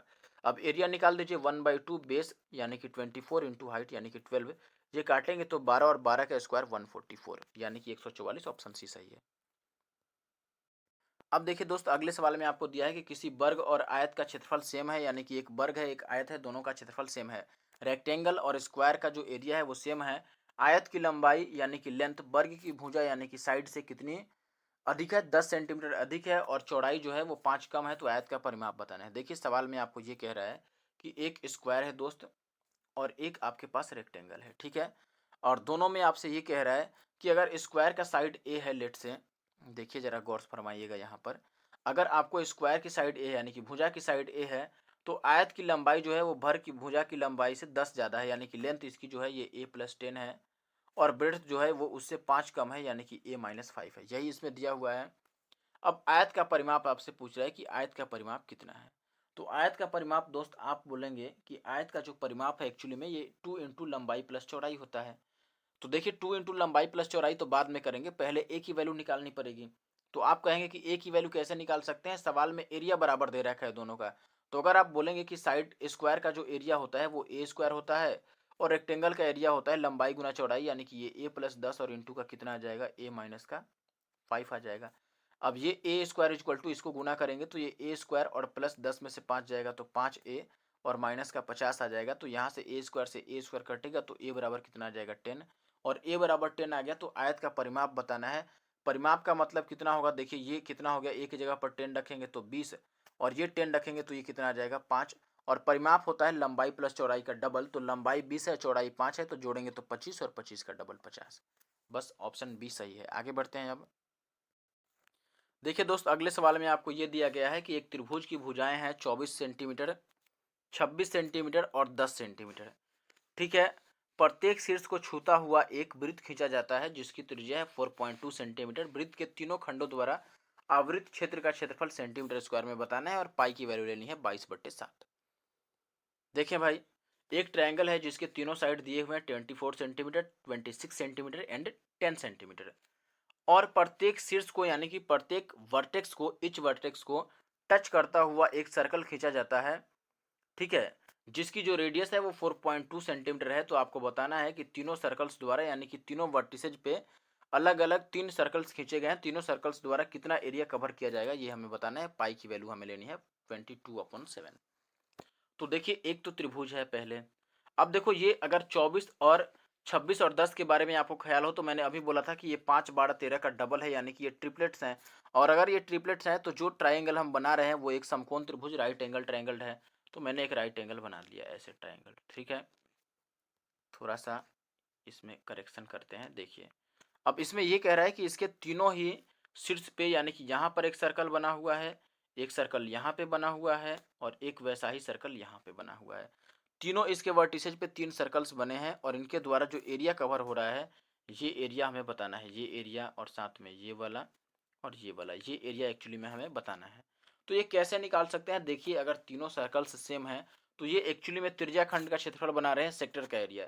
ये कहेंगे कि ये एक त्रिज्या खंड है दोस्त, एक्चुअली में देखने से ही ये पता चल जाएगा त्रिज्या खंड, ठीक है। यानी कि ये एक सेक्टर बन जा रहा है और सेक्टर का एरिया हमें बताना है और सेक्टर में एंगल कितना लेंगे, अब मेन मुद्दा ये है। तो आप बोले कि एंगल भैया अगर तीनों जगह लेना है तो देखिए ये तीनों, यहाँ का भी थीटा हमें लेना है, यहाँ का भी लेना है एंगल और यहाँ का भी एंगल लेना है। तो एक्चुअली में हम तीनों को एक साथ ले लेते हैं। एक त्रिभुज में तीनों कोनों का जो योग होता है वो 180 डिग्री होता है। Sum of all the 3 angles in a triangle is 180 degree. तो हम थीटा की जगह पर 180 ले लेंगे डायरेक्ट, ठीक है। तो 180 का मतलब कितना हो गया? 360 डिग्री का मतलब पूरा वृत्त होता है, तो 180 का मतलब आधा वृत्त हो गया। आधा वृत्त का मतलब हमें पाई आर स्क्वायर बाई 2 बताना है बस। अब पाई देखने से मैं समझ गया कि आंसर 11 से कटेगा, क्योंकि पाई की वैल्यू इसमें 22/7 दे रखी है। तो आंसर 11 से कटेगा, जो कि केवल ऑप्शन ए है। बात खत्म। आप चेक कीजिए, देखते ही ये 120 तो आप देखते ही इसको साइड कर दोगे, ठीक है। बाकी आप देखो यहाँ पर, तो आप बोलेंगे दोस्त कि इसको अगर आप देखते हैं तो 8 और 1 9 और 5 6 11 नहीं कटा ये भी। बी को देखते हैं तो 9 2 11 8 2 10, बी भी नहीं कटा, काम खत्म, ऑप्शन ए कट गया। आप वैल्यू भी यहाँ पे रख सकते हैं, पाई का मान 22/7 और 2 के लिए मैंने यहीं पे रख दिया, और आर स्क्वायर आर 4.2 दिया है तो 4.2 इंटू 4.2, बस काम खत्म। अब देखिए आंसर तो 9 का भी मल्टीपल है, आप चाहें तो ये भी देख सकते हैं, क्योंकि 42 में भी 3 है और इस 42 में भी 3 है, तो आंसर 9 से भी कटेगा। आप ये भी चेक कर सकते थे, अगर 2 ऑप्शन टकरा जाता 11 से कटने वाला तो हम 9 का मल्टीपल ढूंढ लेते, बस बात खत्म।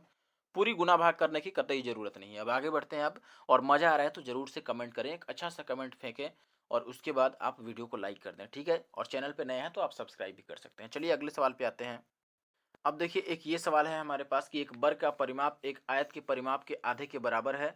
वर्ग का परिमाप 40 मीटर है। यदि इसकी चौड़ाई इसकी लंबाई की 2/3 हो तो आयत का क्षेत्रफल क्या होगा?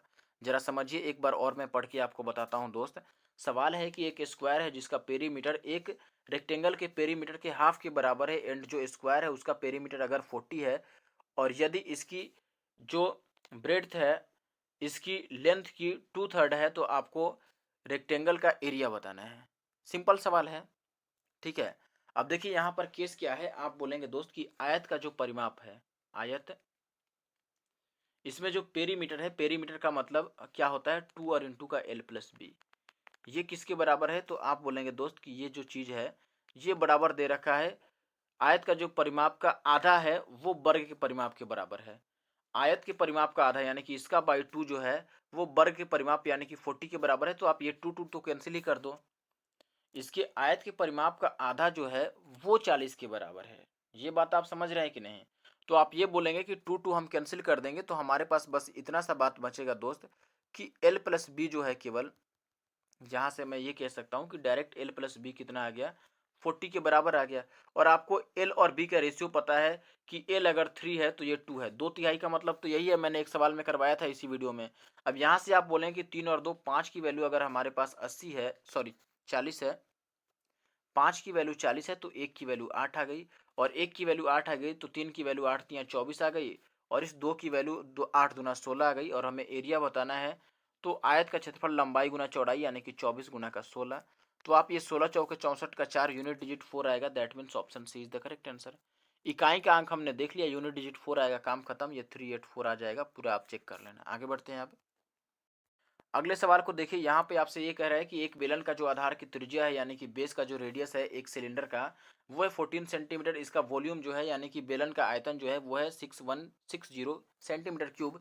इसका वक्र पृष्ठ का क्षेत्रफल यानी कि इसका सी से बताना है, कर्व सरफेस एरिया। काफ़ी इजी सवाल है। कर्व सरफेस एरिया से मतलब है कि हमें 2πr/h बताना है।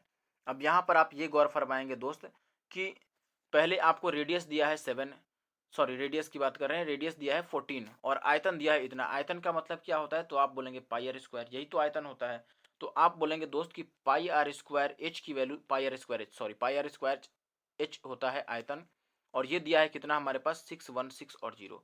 अब पाई आर स्क्वायर की वैल्यू आपको पता होगी कि ये यहाँ पर 154 का 4 गुना है, एक्चुअली में 154 का 4 गुना है।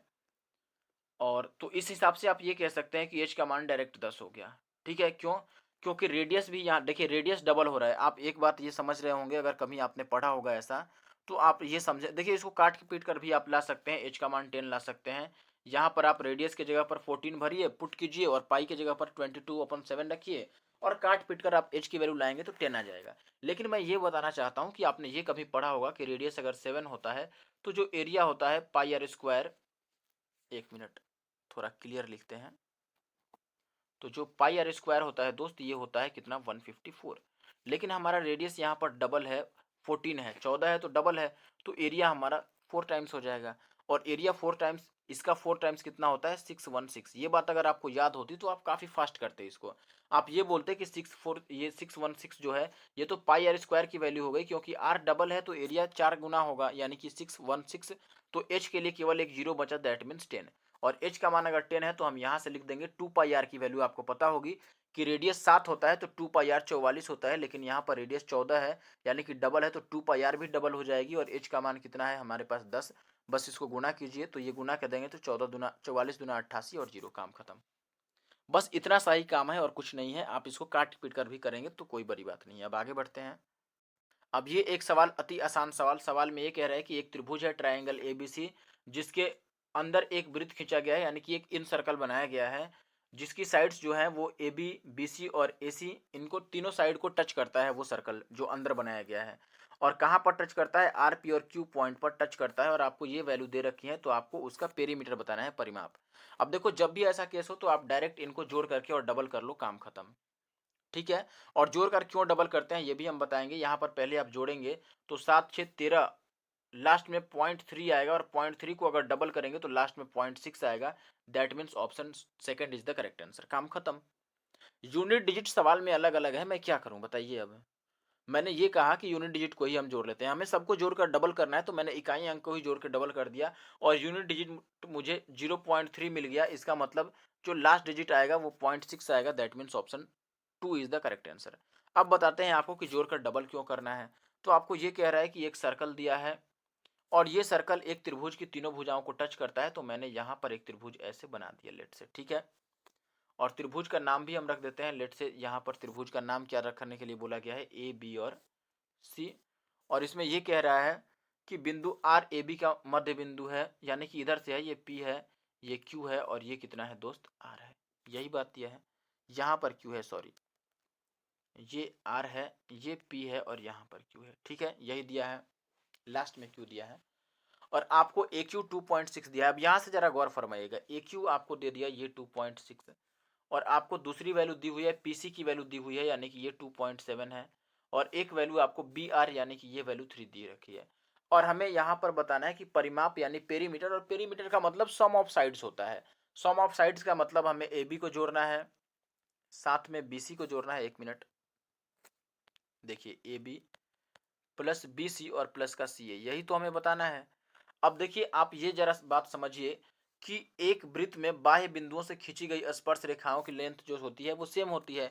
किसी भी वृत्त में, किसी सर्कल में, अगर हम किसी एक्सटर्नल पॉइंट से दो टेंजेंट्स डालते हैं तो वो दोनों टेंजेंट सेम होते हैं, दोनों स्पर्श रेखाओं की लंबाई समान होती है। सेम कंडीशन है, ये 3 है तो ये भी 3, ये 2.7 है तो ये भी 2.7, और ये 2.6 है तो ये भी 2.6।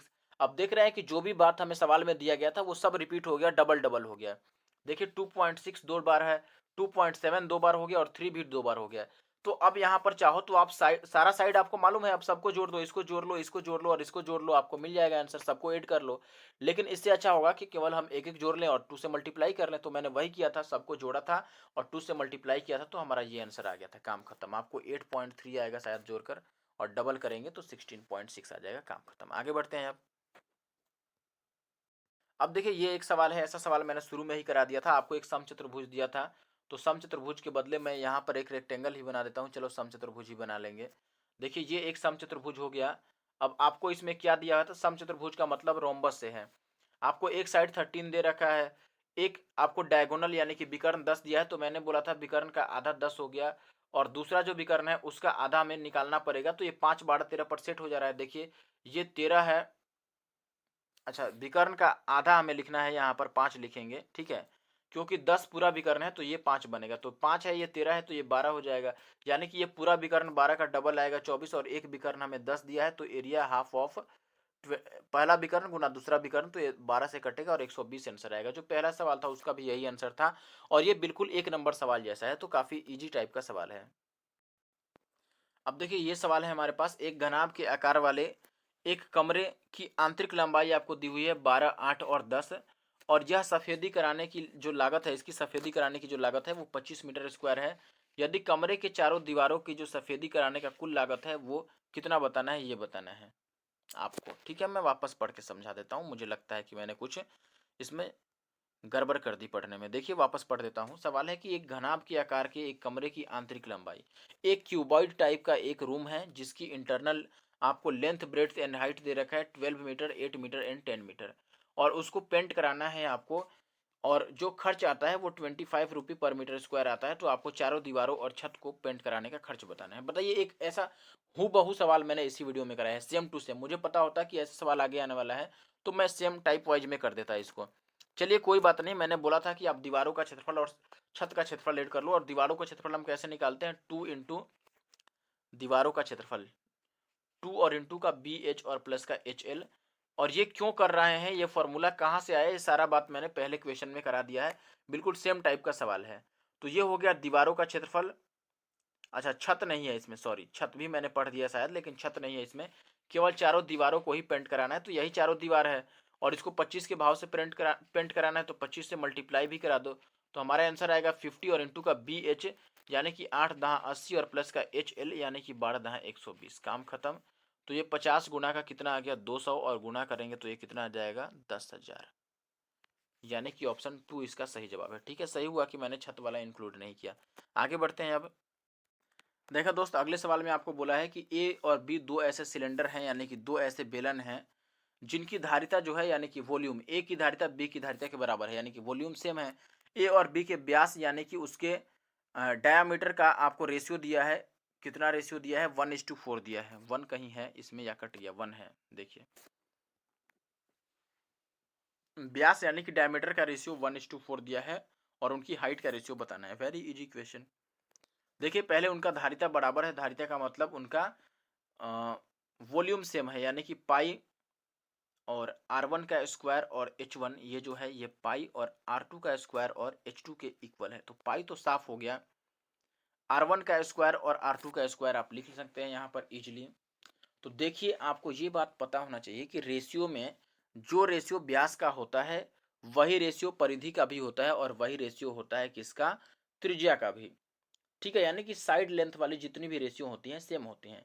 तो व्यास का अनुपात अगर हमें 1:4 दिया है, तो त्रिज्या का अनुपात भी 1:4 होगा। तो हम R1 के जगह पर 1 का स्क्वायर ले लेंगे, और R2 के जगह पर हम किसका ले लेंगे, 4 का स्क्वायर। यानी कि आप बोलेंगे कि यहाँ पर H1 आ गया केवल, और दूसरी तरफ 4 चौके 16 H2 आ जाएगा। तो यहाँ से आप H1/H2 अगर लिखते हैं तो ये कितना आ जाएगा दोस्त, 16/1, यानी कि 16:1। Option A is the sorry option second is the correct answer. अब आगे बढ़ते हैं।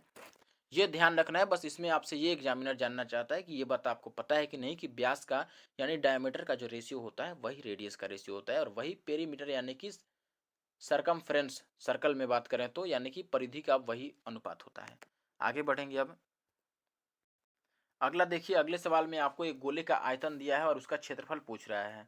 अब देखिए गोले का आयतन दिया है यानी कि 4/3, और पाई आर क्यूब की वैल्यू आपको दे रखा है 4841, और हमसे ये पूछ रहा है कि आप उसका क्षेत्रफल बता दो, यानी कि 4 पाई r² बता दो।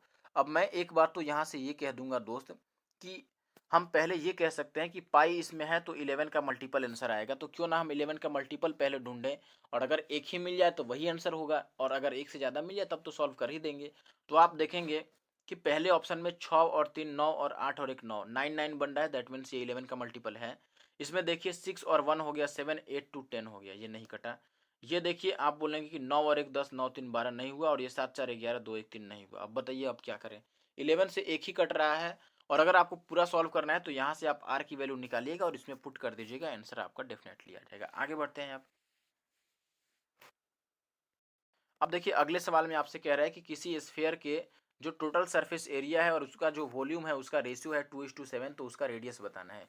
एक गोला है, उसका कुल सरफेस एरिया, कुल पृष्ठीय क्षेत्रफल और आयतन का अनुपात 2:7 है, तो त्रिज्या निकालना है। देखिए कुल पृष्ठीय क्षेत्रफल कितना होता है, आप बोलेंगे 4 पाई r² होता है। आयतन कितना है 4/3 और πr³ होता है, और इक्वल टू ये 2/7 दे रखा है और हमसे r की वैल्यू पूछ रहा है, तो 4 से 4 और पाई से पाई और r² से एक क्यूब कट गया, तो यहाँ से आप डायरेक्ट बोलेंगे दोस्त कि 3/r कितना आ गया हमारे पास, 3/r आ गया 2/7, यानी कि r कितनी हो जाएगी, 7×21/2, 21/2 का मतलब 10.5, 10.5, 10.5, 10.5 का मतलब option second is the correct answer. आगे बढ़ते हैं यहाँ पे। अब देखिए भाई अगला सवाल आपको ये दिया गया है कि ये सवाल तो मैंने कर ही दिया है शायद, लग रहा है सेम टू सेम ऐसा सवाल कर दिया है, फिर भी मैं कर देता हूँ। देखो, एक त्रिभुज का आधार उस वर्ग के परिमाप के बराबर है जिसका विकर्ण है 9:√3, 9√3 है जिसका विकर्ण, और उसकी ऊंचाई उस वर्ग की भुजा के बराबर है जिसका क्षेत्रफल है 144, तो त्रिभुज का क्षेत्रफल। देखिए कितने क्वेश्चन रिपीटेड हैं, पेपर एक ही है, एसएससी सीपीओ 2020, और लेने वाला वेंडर भी एक ही है, लेकिन फिर भी क्वेश्चन रिपीटेड है। ठीक है, ऐसा नहीं है कि दूसरे वेंडर ने एक एग्जाम करा लिया, एक एग्जाम और दूसरा एग्जाम करा रहा है दूसरा वेंडर, तो उसको मालूम नहीं है कि क्या क्वेश्चन आया है। इसको मालूम होगा कि हमने ये क्वेश्चन पूछ लिया है, फिर भी सेम टाइप का क्वेश्चन, और डेटा भी सेम दे दिया। देखो डेटा भी सेम है, दो सवाल ऐसे मिल गए इसको मिलाकर जिसमें डेटा भी सेम है। तो आप यहाँ से कहेंगे कि विकर्ण, अगर वर्ग का विकर्ण है 9√2, तो उसका साइड ए कितना आ जाएगा दोस्त, 9 आ जाएगा। और दूसरे वाले में वर्ग का अगर क्षेत्रफल इतना है तो यहाँ से ए कितना आ जाएगा, क्षेत्रफल है अगर 144 तो भुजा आ जाएगा 12। अब त्रिभुज का क्षेत्रफल बताना है तो आप त्रिभुज का क्षेत्रफल लिख सकते हैं 1/2 इंटू का बेस इंटू हाइट। ठीक है, लेकिन आधार जो है वो वर्ग के परिमाप के बराबर है, यानी कि यहाँ से आप बेस कहेंगे कि वर्ग का परिमाप यानी कि 9 चौका 36, 4 टाइम्स होता है ए का। ठीक है, तो यहाँ पर 1/2 आप रख लेंगे, और बेस के जगह पर 36 और हाइट की जगह पर कितना रखेंगे 12। तो आप ये 2 से कटाएंगे, 18 दूना 36 और 18 को 12 से गुना करेंगे तो 216 आ जाएगा। Option first is the correct answer. Unit digit भी आप मैच करा सकते हैं, 8 दूना 16, 6 आएगा लास्ट में। तो ये अंतिम सवाल था इस वीडियो का, और एक बात मैं आपको बता दूं, जिन लोगों ने लास्ट तक देखा है सभी को पहले तो धन्यवाद, और अगर आप हमारे चैनल पर नए हैं तो चैनल को सब्सक्राइब कर सकते हैं, एनके मैथ्स नंदू कुमार। और अगर आपको पीडीएफ चाहिए तो टेलीग्राम ग्रुप ज्वाइन कर सकते हैं हमारा। और दूसरी बात कि आपको वीडियो जैसी भी लगी हो आप कमेंट करके बताइए, और ये बताइए कि शिफ्ट वाइज किया जाए या फिर ऐसे ही टॉपिक वाइज। एक बात और मैं आपको बता दूं दोस्त कि पेपर शायद 26 नवंबर को भी हुआ था, लेकिन अभी पेपर मिला नहीं। मैंने कई साइट्स को चेक किया और कहीं कई जगहों पे चेक किया, तो 26 नवंबर का पेपर कहीं से मुझे प्राप्त नहीं हुआ। तो अगर आपको कहीं से, आप में से किसी के पास भी 26 नवंबर का पेपर है अगर सीपीओ का, सीपीओ 2020 का, तो आप उसे ज़रूर से मुझे सेंड कर सकते हैं। हमारा ईमेल आईडी आप नोट कर लीजिए, यहाँ पे मैं लिख देता हूँ। देखिए ईमेल आईडी है हमारा nkmaths2020@gmail.com। ठीक है, तो काफ़ी इजी सा है, NK मैथ और फिर 2020 और @gmail.com, यहाँ पे आप सेंड कर सकते हैं। और सेंड करने के बाद आप ज़रूर से किसी वीडियो में कमेंट करके बता दें कि आपने सेंड कर दिया है। ठीक है, तो अगर आप सेंड कर देंगे तो 26 नवंबर का जो पेपर है उसे मैं सेपरेटली शिफ्ट वाइज ही सॉल्व कर दूंगा। ठीक है, और फिर अब क्योंकि इस वीडियो में तो उसको ला नहीं सकते, क्योंकि इसमें मैं 25 नवंबर तक के क्वेश्चन ही इंक्लूड किया हूँ, 26 वाला मिला ही नहीं, इसीलिए वीडियो आने में लेट भी हो गई। क्योंकि काफ़ी लोग कमेंट करने लगेंगे कि भाई तूने तो 26 वाला किया ही नहीं, 25 तक का कर दिया। तो दोस्त इसीलिए वीडियो लेट आ रहा था, क्योंकि मैंने काफ़ी कोशिश किया कि 26 वाला पेपर मिल जाए, लेकिन नहीं मिला, तो उसके लिए सॉरी। और वीडियो देखने के लिए आप सबका धन्यवाद। Thank you for watching the video. Video यहीं पर करते हैं ख़त्म।